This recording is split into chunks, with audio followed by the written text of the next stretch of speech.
ॐ त्रिपुराय विद्महे तुलसीपत्राय धीमहि तन्नो तुलसी प्रचोदयात्। हे मेरे प्रिय भक्तों, तुलसी माता के इस गायत्री मंत्र का जाप करने से मन शांत होता है तथा मन में सेवा भाव का संचार होता है।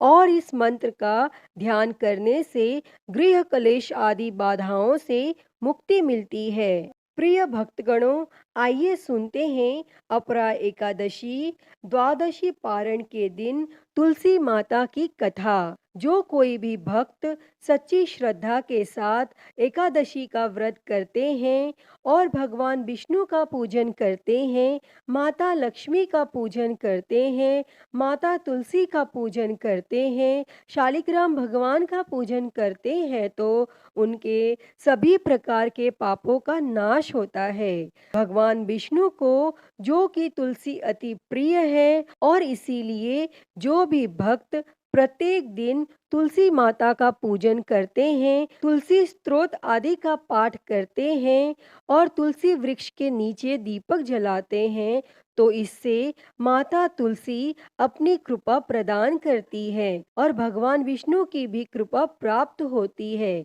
और जहाँ पर भी तुलसी का वृक्ष होता है, वहाँ पर यम के दूत भी नहीं आ पाते और माता तुलसी अपने भक्तों की सदैव रक्षा करती हैं तथा सुख और समृद्धि का आशीर्वाद प्रदान करती हैं। और माता तुलसी की पूजा करने से माता लक्ष्मी प्रसन्न होकर उनके घर को धन और धान्य से परिपूर्ण कर देती हैं। तो आइए सुनते हैं अपरा एकादशी द्वादशी पारण के दिन तुलसी माता की कथा। तो प्रेम से बोलिए, माता तुलसी की जय, भगवान विष्णु की जय, माता लक्ष्मी की जय, भगवान शालिग्राम की जय, सर्व देवी देवताओं की जय।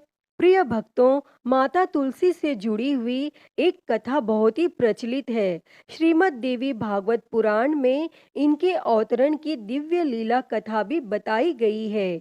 एक बार भगवान शिव जी ने अपने तेज को समुद्र में फेंक दिया।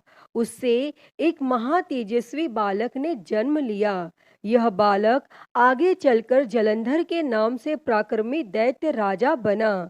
इसकी राजधानी का नाम जालंधर नगरी था। दैत्यराज कालनेमी की कन्या वृंदा का विवाह जालंधर से हुआ। जालंधर महाराक्षस था। अपनी सत्ता के मद में चूर उसने माता लक्ष्मी को पाने की कामना से युद्ध किया, परंतु समुद्र से ही उत्पन्न होने के कारण माता लक्ष्मी ने उसे अपने भाई के रूप में स्वीकार किया और वहां से पराजित होकर वह देवी पार्वती को पाने की लालसा से कैलाश पर्वत पर गया और वह जालंधर भगवान देवाधिदेव शिव जी का रूप धरकर माता पार्वती के समीप गया, परंतु मां ने अपने योग बल से उसे तुरंत पहचान लिया तथा वहां से अंतर ध्यान हो गईं।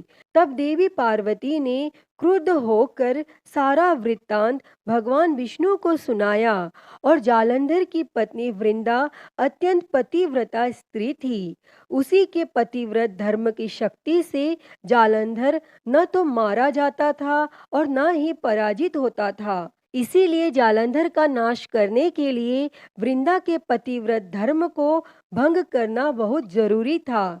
इसी कारण भगवान विष्णु ऋषि का वेश धारण कर वन में जा पहुंचे और जहां वृंदा अकेली भ्रमण कर रही थी और भगवान के साथ दो मायावी राक्षस भी थे, जिन्हें देखकर वृंदा भयभीत हो गई और भगवान विष्णु जो कि ऋषि के वेश में थे, उन्होंने वृंदा के सामने पल में दोनों को भस्म कर दिया और उनकी शक्ति देखकर वृंदा ने कैलाश पर्वत पर महादेव के साथ युद्ध कर रहे अपने पति जालंधर के बारे में पूछा। तब ऋषि ने अपने माया जाल से दो वानर प्रकट किए।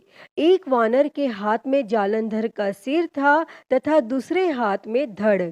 और अपने पति की यह दशा देखकर वृंदा मूर्छित होकर गिर पड़ी और होश में आने पर उन्होंने ऋषि रूपी भगवान से विनती की कि वह उसके पति को जीवित करें। तब भगवान ने अपनी माया से पुनः जालंधर का सिर धड़ से जोड़ दिया, परंतु स्वयं भी वह उसी शरीर में प्रवेश कर गए।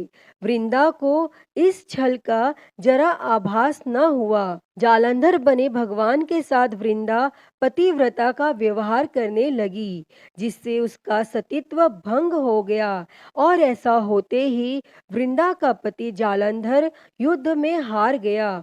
और इस सारी लीला का जब वृंदा को पता चला तो उसने क्रुद्ध होकर भगवान विष्णु को शीला होने का श्राप दे दिया तथा स्वयं सती हो गई।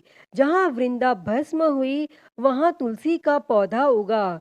और भगवान विष्णु ने वृंदा से कहा, हे वृंदा, तुम अपने सतीत्व के कारण मुझे लक्ष्मी से भी अधिक प्रिय हो गई हो। अब तुम तुलसी के रूप में सदा मेरे साथ रहोगी। और जो कोई भी मनुष्य मेरे शालिग्राम रूप के साथ तुलसी का विवाह करेगा उसे इस लोक और परलोक में विपुल यश प्राप्त होगा।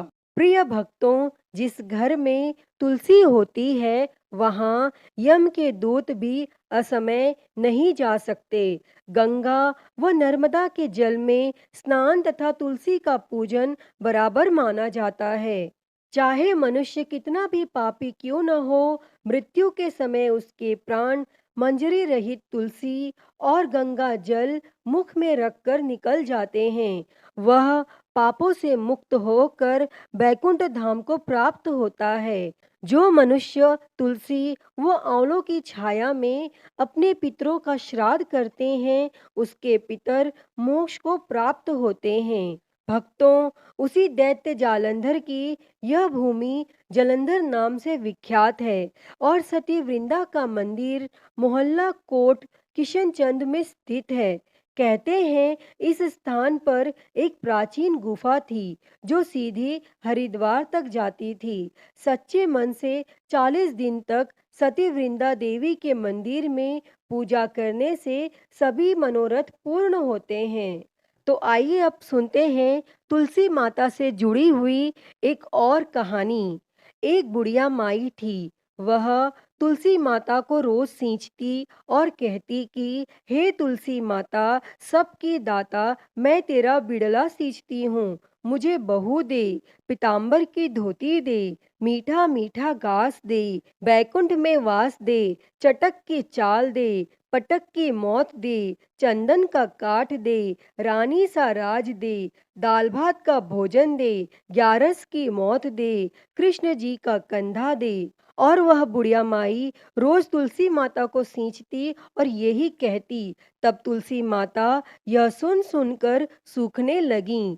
तो एक दिन भगवान श्री कृष्ण ने पूछा कि हे तुलसी, तुम क्यों सूख रही हो? तब तुलसी माता ने कहा कि एक बुढ़िया रोज आती है और यही बात कह जाती है, मैं सब बात तो पूरा कर दूंगी, लेकिन कृष्ण का कंधा कहाँ से लाऊंगी? तब भगवान श्री कृष्ण बोले, जब वो मरेगी तो मैं अपने आप कंधा दे दूंगा, तू बुढ़िया माई से कह देना।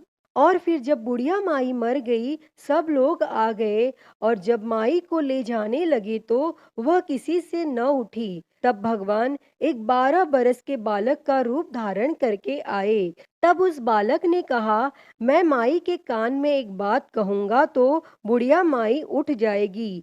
और बालक ने कान में कहा, बुढ़िया माई मन की निकाल ले, पीताम्बर की धोती ले, मीठा मीठा घास ले, बैकुंठ का वास ले, चटक की चाल ले, पटक की मौत ले, कृष्ण जी का कंधा ले।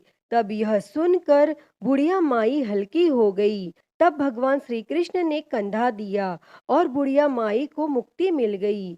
हे तुलसी माता, जैसे आपने उस बुढ़िया माई को मुक्ति दी, वैसी ही मुक्ति इस कथा को कहते, सुनते और हुंकारा भरते को देना। तो बोलिए तुलसी माता की जय, वृंदावन बिहारी लाल की जय। तो भक्तों, मैं उम्मीद करती हूँ कि आपको आज की यह कथा पसंद आई होगी, और अगर वीडियो अच्छी लगी हो तो इसे लाइक करें, ज़्यादा से ज़्यादा शेयर करें और कमेंट में तुलसी माता की जय लिखना ना भूलें।